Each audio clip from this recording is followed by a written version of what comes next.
Donald Trump Jr. is headed to the heartland to raise funds for a co-author of one of the nation's strictest anti-immigration efforts. Trump will be on the stump for Kansas Secretary of State Kris, a Republican running for governor next year. The two will appear together Tuesday in the Kansas City suburb of Overland Park. Tickets for the dinner, which features a VIP reception, run from $200 to $2,000. Keep up with this story and more by subscribing now. Kobach has most recently been in the news for his stewardship of the President Donald Trump's controversial voter fraud panel, which is rooted in the president's unproven allegation that millions of improper ballots were cast last year.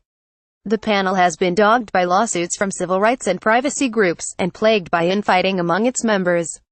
The campaign website for Kobach, a Bush administration veteran with degrees from Harvard, Oxford and Yale, also touts his role as co-author of Arizona's SB 1070 illegal immigration law, the model for legislation addressing this important issue. Officially known as the Support Our Law Enforcement and Safe Neighborhoods Act, SB 1070 was once labeled the nation's most fearsome immigration law by the Los Angeles Times. It required local law enforcement officers to help the feds by running immigration status checks on anyone under reasonable suspicion of being in the country illegally. Under the law, failure to carry proof of legal status became a misdemeanor. Then President Barack Obama called the 2010 Arizona law misguided, putting him in the ranks of critics who said SB 1070 encouraged racial profiling and discrimination. Proponents of the law said it merely codified a duty to enforce existing immigration law. Arizona, where Maricopa County Sheriff Joe Arpaio was convicted of disobeying a court order to stop detaining drivers based on ethnicity before being pardoned by Trump, stopped requiring cops to demand immigration papers in 2016 after a protracted court challenge and national outcry.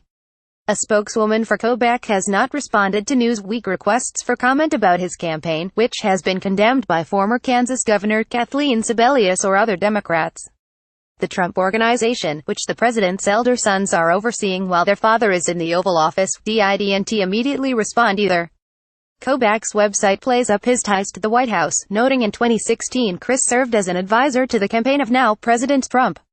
He continues to work with the president on matters of election fraud, immigration, and national security.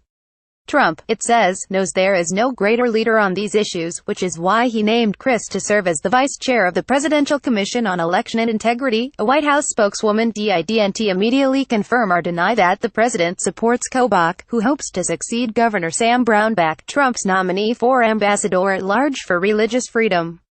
Another notable Kobach supporter is Corey Lewandowski, who for a time served as Trump's campaign manager in 2016. In addition to carrying out his duties as Secretary of State, Kobach has written about a dozen columns this year for the conservative website Breitbart, which is run by Trump's former top counselor, Steve Bannon. Headlines on his pieces include, Correcting the Record on Illegal Aliens and Crime, It's Time to Stop Sanctuary Cities and Counties, and Why Taking a Knee During the National Anthem is Not Only Unpatriotic, It's Ignorant.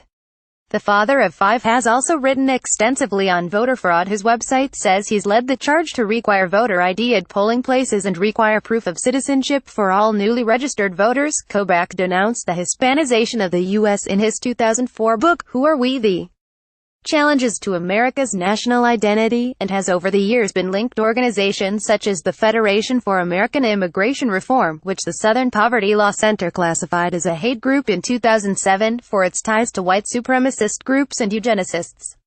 In 2015, Kobach was a featured speaker at a writers' workshop organized by the Social Contract Press, a white nationalist publisher known for resurrecting the obscure racist novel Camp of the Saints, the SPLC said in a June statement pegged to the Kansas campaign kickoff. While a student at Harvard, Kobach wrote American corporations should pull out of then racially segregated South Africa because it would hurt the country's black residents, the Wichita Eagle reported last month. Questioned about his views on apartheid, Kobach, who served as an advisor to Mitt Romney's 2012 campaign for president, called the allegation ridiculous and has repeatedly said he is not racist, the Eagle reported.